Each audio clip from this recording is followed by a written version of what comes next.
Hi friends, అందరికీ నమస్కారం. Friends, ఇండియాకి సంబంధించి ఫస్ట్ హైడ్రోజన్ రైలు అయితే కనుక వచ్చేసింది. ఒకసారి ఎలా ఉంది, ఏంటి, దీని ప్రత్యేకతలు ఏంటి ఒకసారి తెలుసుకుందాము. వీడియో అక్కడ స్కిప్ చేయకుండా పూర్తిగా చూడండి.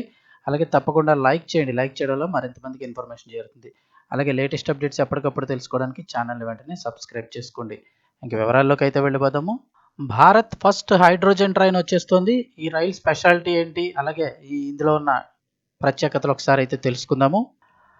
రైల్వే ప్రయాణికులకు గుడ్ న్యూస్. దేశంలోనే మొట్టమొదటి హైడ్రోజన్ పవర్ ట్రైన్ వచ్చేస్తోంది. భారత రైల్వే హైడ్రోజన్ శక్తితో నడిచే రైలునైతే ఆవిష్కరించింది. ఈ హైడ్రోజన్ రైలు అత్యంత పొడవైనది, అలాగే అత్యంత శక్తివంతమైనది కూడా. పర్యావరణ రహిత రవాణా దిశగా అడుగులో భాగంగా పరిశోధన, రూపకల్పన, ప్రమాణాల సంస్థ RDSO నిర్దేశించిన స్పెసిఫికేషన్లతో హైడ్రోజన్ పవర్ ట్రైన్ రూపొందించారు. భారత రైల్వేలు పైలట్ ప్రాతిపదికన ఈ హైడ్రోజన్ రైలు అయితే తయారీని పూర్తి చేశాయి. ఇక్కడైతే చూస్తున్నారు కదా, ఇది మన ఇండియా తయారు చేసినటువంటి మొట్టమొదటి హైడ్రోజన్ రైలు. చాలా ప్రత్యేకతలు అయితే ఉన్నాయని చెప్తున్నారు ఈ ట్రైన్లో అయితే కనుక. ప్రపంచవ్యాప్తంగా అత్యంత పొడవైన ఈ made in India hydrogen train ఏకంగా 2400 కిలోవాట్ల శక్తివంతమైన ఉత్పత్తితో 10 కోచ్లతో కలిగిన డిజైన్ అయితే కలిగి ఉంటుంది. జీరో ఉద్గారాలు, అంటే దీంతో ఎటువంటి కాలుష్యం రాదు. అంటే ఇప్పుడు కరెంటుతో నడిచినా లేదంటే డీజిల్తో నడిచినా పొల్యూషన్ అయితే కొంత ఉంటూ ఉంటుంది. దీంతో అయితే కనుక ఎటువంటి పొల్యూషన్ ఉండదు. పూర్తిగా పర్యావరణ హితంగా ఉంటుంది. ఈ ఆవిష్కరణతో పర్యావరణ అనుకూల ప్రయాణానికి గేమ్ చేంజర్ అనే చెప్తున్నారు. ఇక దేశంలో హైడ్రోజన్ రైలు సెట్ నిర్మాణం ఇప్పటికే పూర్తయిందని కేంద్ర రైల్వే మంత్రి అశ్విని వైష్ణవ్ పేర్కొన్నారు. ఈ హైడ్రోజన్ రైలు నిర్మాణాన్ని పూర్తిగా దేశీయంగా రూపొందించి అభివృద్ధి చేశామని రైల్వే మంత్రి పేర్కొన్నారు. ఆ రైలు నిర్వహణకు అవసరమైన హైడ్రోజన్ సరఫరా చేసేందుకు హర్యానాలోని జింద్ విద్యుత్శ్లేషణ ఆధారిత గ్రీన్ హైడ్రోజన్ ఉత్పత్తి ప్లాంట్ని ఏర్పాటు చేస్తున్నారు.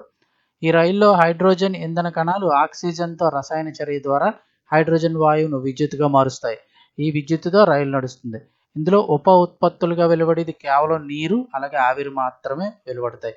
అవసరమైన, అంటే బయటకు వచ్చేది పొగ అలాగే ఏముండదు, కేవలం నీరు, ఆవిరి మాత్రమే బయటకు వస్తాయి. అవసరమైన రసాయన ప్రక్రియల కోసం రైలు గంటకు సుమారు 40,000 లీటర్ల నీరు మాత్రం అవసరం అవుతుంది. ఈ రైలు నుంచి పర్యావరణానికి హానికరమైన ఎటువంటి పొల్యూషన్స్ అయితే వెలువడవు. ఇక ట్రైన్ లోపల ఈ విధంగా ఉండే అవకాశం ఉంది. అంటే ఇది ఇప్పుడు ప్రస్తుతం ఉన్నటువంటి ట్రైన్ ఇమేజెస్ కాదు, ఆల్రెడీ నడుస్తున్నటి హైడ్రోజన్ ట్రైన్స్ వేరే దేశాల్లో ఎలా నడుస్తున్నాయో అటువంటి ఇమేజెస్ అయితే జస్ట్ ఊహ కోసం అయితే తీసుకోవడం జరిగింది. ఈ విధంగా ఉండే అవకాశం అయితే ఉన్నట్లుగా తెలుస్తోంది. ఇక ప్రత్యేకతలు ఏంటంటే, రైల్వే మంత్రి చెప్పిన ప్రకారం దేశంలోని ఫస్ట్ హైడ్రోజన్ రైలు సెట్ ప్రపంచంలోనే అతి పొడవైన 10 కోచ్లు, అత్యంత పవర్ఫుల్ బ్రాడ్ గేజ్ హైడ్రోజన్ రైలు సెట్ ఇది. ఇక ఈ రైలు సెట్లో 2 డ్రైవింగ్ పవర్ కార్లు DPCS అయితే ఉంటాయి. ఒక్కో పవర్ కార్కు 1200 కిలోవాట్ల సామర్థ్యం కలిగి ఉంటాయి. మొత్తం 2400 కిలోవాట్ల పవర్ జనరేట్ చేస్తుంది. ఇక 10 కోచ్లు ఉంటాయని చెప్తున్నారు. ఈ హైడ్రోజన్ రైలు సెట్లో మొత్తం 10 ప్యాసింజర్ కోచ్లు ఉన్నాయి. పూర్తిగా పర్యావరణ అనుకూల టెక్నాలజీని ఉపయోగించారు. ఇక హైడ్రోజన్ పవర్తో నడిచి రైలు సెట్ పూర్తిగా జీరో కార్బన్ డైఆక్సైడ్ ఉద్గారాలను ఉత్పత్తి చేస్తుంది. అంటే ఏకైక ఉద్గారం నీటి ఆవిరితోనే నడుస్తుందన్నమాట. ఇక రాబోయే generation railway fuel technology clean, green అంతా ఉద్గార రహితంగా ఉంటుంది. అంటే ఎటువంటి పొల్యూషన్ ఉండదు. ఇక ఇంధన రహిత టెక్నాలజీ అభివృద్ధికి ప్రత్యామ్నాయంగా భారతీయ రైల్వేలకు ఈ హైడ్రోజన్ పవర్తో నడిచే రైళ్లను తీసుకురావాలని భావిస్తున్నాయి. ఈ ప్రాజెక్టు మొదటి దశ నుంచి హైడ్రోజన్ ట్రాక్షన్ టెక్నాలజీ, అలాగే మోడల్ తయారీ అభివృద్ధి వరకు భారత రైల్వేల మొదటి ప్రయత్నమని రైల్వే మంత్రి పేర్కొన్నారు. ఎందుకంటే ఇప్పటికి ఇది పైలట్ ప్రాజెక్ట్ కాబట్టి ఖర్చును ఇప్పటికే ఉన్న సాంప్రదాయ ట్రాక్షన్ వ్యవస్థలతో పోల్చడం సరైనది కాదంటున్నారు. ఆల్రెడీ పాత ట్రైన్లకి ఎంత ఖర్చు అవుతుందో ఆ ఖర్చుతో ట్రైన్ పోల్చడం అయితే సరికాదని చెప్తున్నారు. ఎందుకంటే ప్రస్తుతం పైలట్ ప్రాజెక్ట్, ఎన్నో ప్రయోగాలు, ప్రతి దశలో ప్రయోగాలు చేసుకుంటూ రావాలి కాబట్టి ఈ ట్రైన్కి అయితే కాస్త ఖర్చు ఎక్కువ అవుతుంది.